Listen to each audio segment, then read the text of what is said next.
All right, so now I'm going to start the Wednesday lesson for science 11.1 sense of light.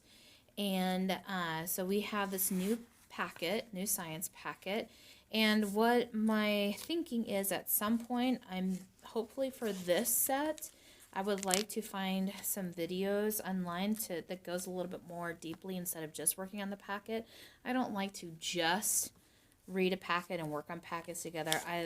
We'd like to do experiments. We like to do all sorts of things.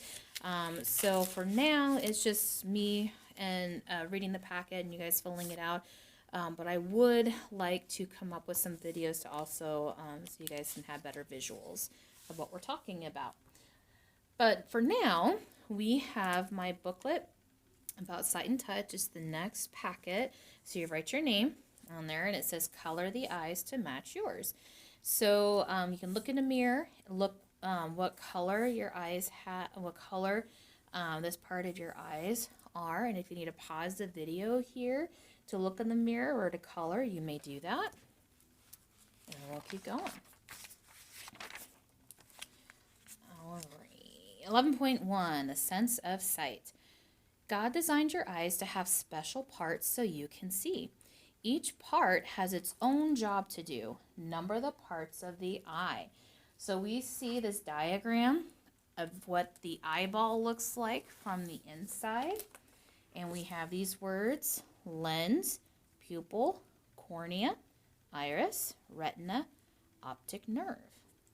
And then down here, number 1, the cornea is a clear layer of thin tissue on the front of the eye.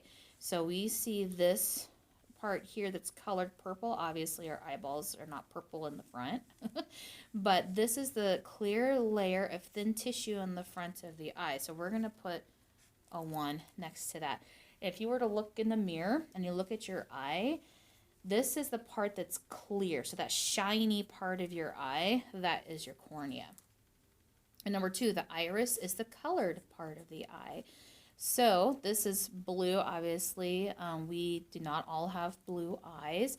If you were to look in the mirror, you would see, this is where you see the color of your eye, whether it's green or blue or hazel, which is a mix of green and, what is it, green and brown? I have hazel eyes. You'd think I know that. I do. Apparently, I can't remember right now. But it's a mix of different colors. So this is the iris. So we'll put a 2 there. Number 3, the pupil controls how much light energy enters the eye. So that is this part here. And if you look in the mirror, the pupil is that black part that looks like it gets bigger and smaller. The number 4, the lens focuses the light energy. Now this is the part of the eye that you cannot see. This is actually, if I were to look in the mirror, I couldn't see the lens of my eye. But this is, so this is behind the colored part of your eye. So that's 4. Number 5, the retina turns light into a message that is sent to the brain.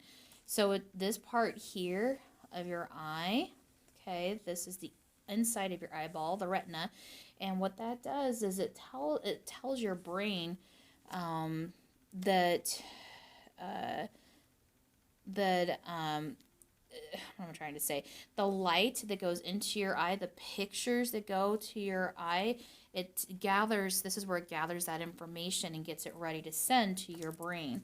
So this is the retina. So we're going to write 5 there. Then number 6, the optic nerve carries the message to the brain. Just like the auditory nerve in our ears carry the message of what we hear to our brain, the optic nerve carries the message of what we saw up to our brain.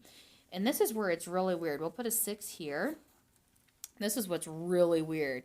The brain turns the image right side up and interprets what is seen. So what is sent here is actually flipped upside down. Can you imagine if we were to look at things and everything would be upside down? Well, that optic nerve sends what we just saw up to the brain, and the brain fixes that image so we see right side up, and then it tells us what we see. So if I were to have this here, or you know what? Let me do this. I have this marker here, okay? Basically, this is what you see. This is what your brain is telling you what you see. Inside your eyeball, in fact, I could even do this. I wonder if I can even move the phone around. So I'm going to flip it upside down. Let me see if it'll work. Ha ha ha ha. So this is, nope. That's funny. Okay. Those of you that are really good with tech stuff are laughing at me right now. Okay, so basically, if I were to have this, this is what my brain is telling me what I'm seeing. Inside my eyeball, this is what I'm seeing. Isn't that weird? So what happens is my brain, this is what the outside of my eye sees. It gets sent to the inside of my eye, and then my brain flips it right side up. Very weird how that happens. And it interprets what is seen. So my brain says that is an orange marker. Now if we turn to the back, it says, God designed protection for your eyes. So match each kind of eye protection to its name. So first we'll look here. So we have a picture. Let me bring it back out a little bit. So here we have a picture of an eye. Okay. This part says helps prevent bright overhead light from entering the eye. So we have eyebrow, tear duct, eyelashes, or eyelid. Which part, if you think about a light above your eyes, what part of this part of your body prevents the bright overhead light from entering your eyes? And if you said eyebrow, that's correct. So we're going to take our pencil and draw from there to there. The next one says, covers the eyes to keep objects from entering the eyes. So is it tear duct, eyelashes, or eyelid? So think about what you close to keep objects from entering your eyes. So something, if I were to throw something at your face, what closes to protect your eyes? It'd be the eyelid. Okay. The next thing, makes tears to keep the eyes moist and wash out dust. Tear ducts. Draw a line from there to there.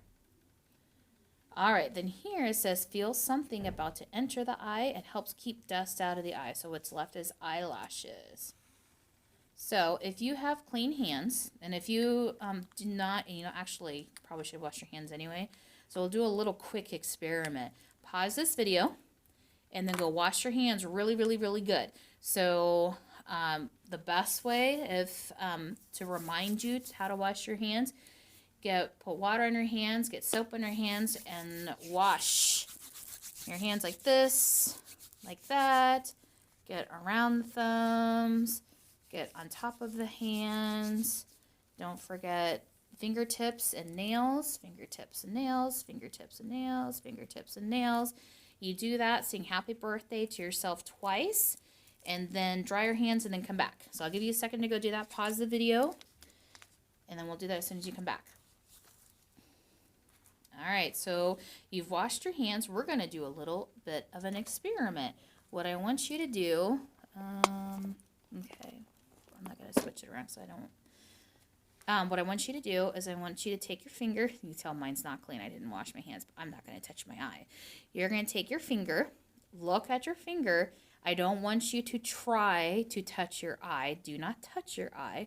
But what I want you to do is I want you to feel your eyebrow. Okay, feel your eyebrows. That's what protects your eyes from bright lights. Isn't that interesting? That's one of the big purposes of eyebrows. Now, carefully touch your eyelid. It's nice and soft, and feel how it feels when you close your eyes. So feel the top eyelid, close your eye and touch your eyelid. It's really soft, okay? And so the job of your eyelid is to close and protect your eyes. Now you can't really feel your tear ducts. It's kind of hard to see them if you were to look into a mirror. If we were to look at this picture, The person's nose would be about here. So if you looked in the mirror closely, you might be able to see a little black dot, and that's where the tears come out when your eyes are dry, when you're crying. That's where your tears come out of. And then actually your eyelids, when they close, they get those tears out if your eyes are watering. What it does is the eyelid, it's kind of like a windshield wiper. It grabs those tears and it wipes it across your eyes. Pretty cool. And now what I want you to do not touch your eyeball. I want you to touch your eyelashes. See if you can tickle your eyelashes. Okay? And so now, if you feel those eyelashes, what they do is when they feel something about to enter your eye, they close to keep stuff out of your eye. So sometimes, if you ever end up wearing contacts, or if you ever have to put medicine in your eye, it's natural for our eyes to protect themselves, to not want to stay open. That's your eye protecting itself. So that's why it's hard to keep your eyes open to put contacts in or put medicine in. It's just how God designed our bodies. So anyway, that is our eyes, our sense of sight, and the different parts of our eyeballs and our eyes and how we see. Have a good day.